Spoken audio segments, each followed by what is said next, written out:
Welcome back to the Duo's Corner, where stories come alive, ideas ignite, and every opinion matters. I'm Ruby, your tech-themed truth teller with a little too much attitude. And I'm DJ, your warehouse philosopher, breaking down stories like they just dropped on streaming.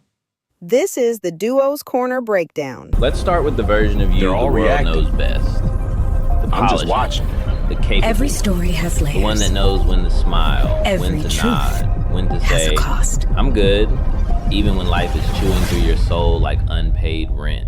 That first face is the performer. Psychology has a word for something close to it, the persona. Carl Jung used that term for the personality we project outward, the social mask that helps us function in the world. Fact, not theory fiction. That idea sits right at the center of Jung's work on identity. And before anybody gets dramatic, a mask is not automatically fake. Sometimes a mask is how you survive the room. Exactly. You don't talk to your boss the way you talk to your cousin. You don't show up on a first date the same way you show up having a breakdown in your car, listening to songs that were never meant for daylight. That does not mean you're a liar. It means you learn social weather patterns. But here's the problem. When a person gets rewarded long enough for being acceptable, useful, attractive, agreeable, productive, unbothered, or easy to deal with, they start confusing the successful mask with the real self. And now you're trapped because everybody loves a version of you that costs you the most.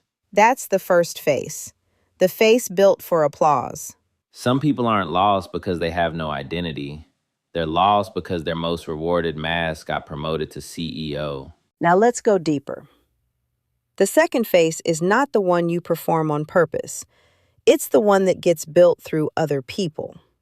Family, friends, school, culture, church, neighborhood, algorithms, comments, labels. This is where identity gets messy. Social psychology describes social identity as the part of a person's self-concept tied to group membership. And Goffman famously argued in the presentation of self in everyday life that social life runs a lot like theater. People manage impressions depending on setting and audience. His book was published in 1959, and the argument still hits because human beings are still editing themselves for the room.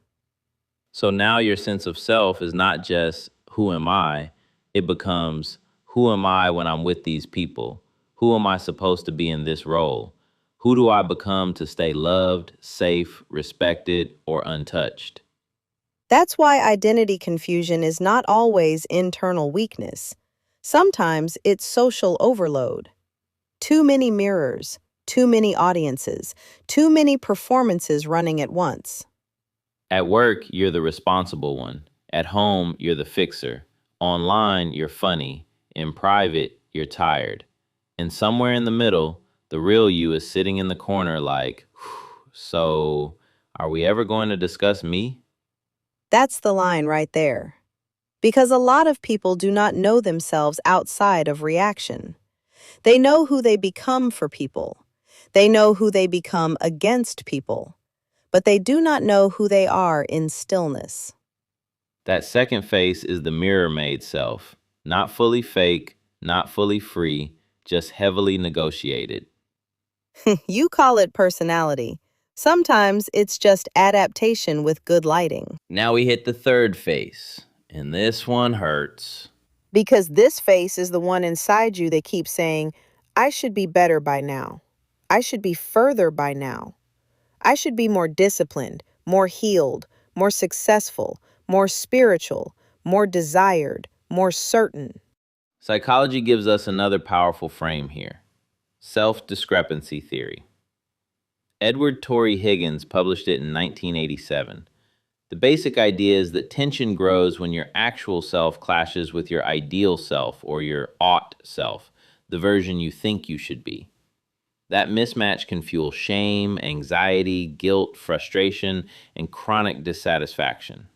Layman version, there's who you are, there's who you want to be, and there's who you think you're morally or socially required to be. And when those three stop talking to each other, your whole inner life starts buffering. That third face is the aspirational ghost, the version of you that lives in your head, judges your timing, and never seems to arrive.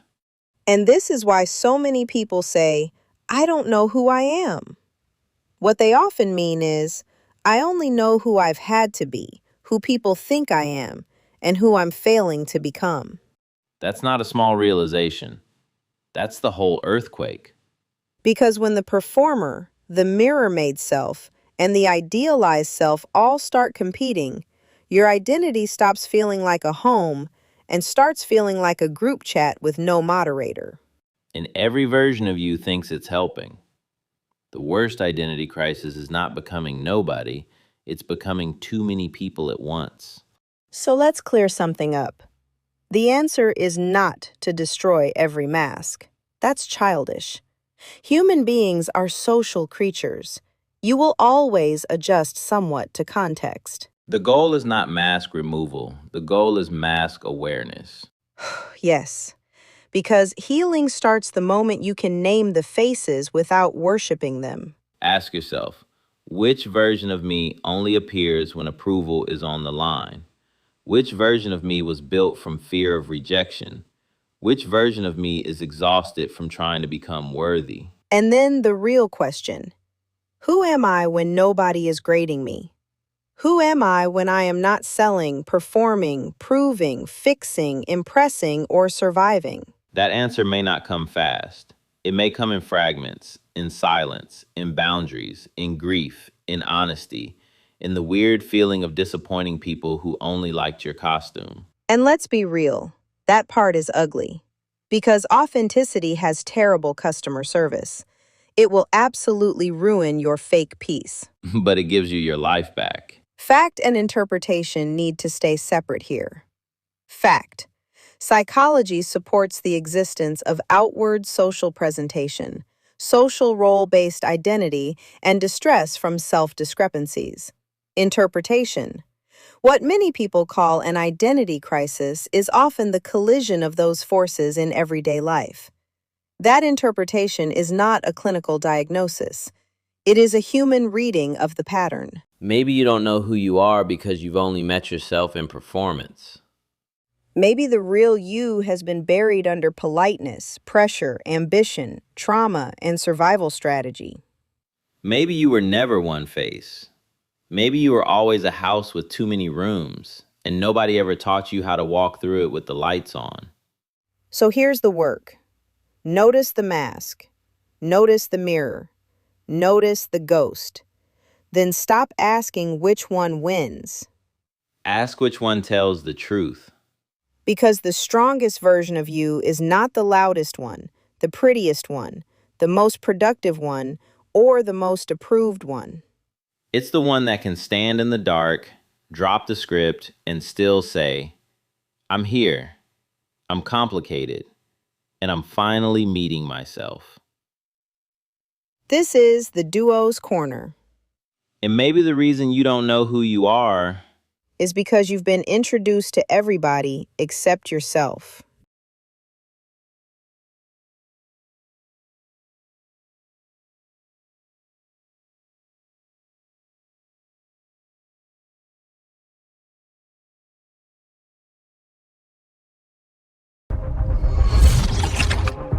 Most people watch. But only a few understand or just keep watching.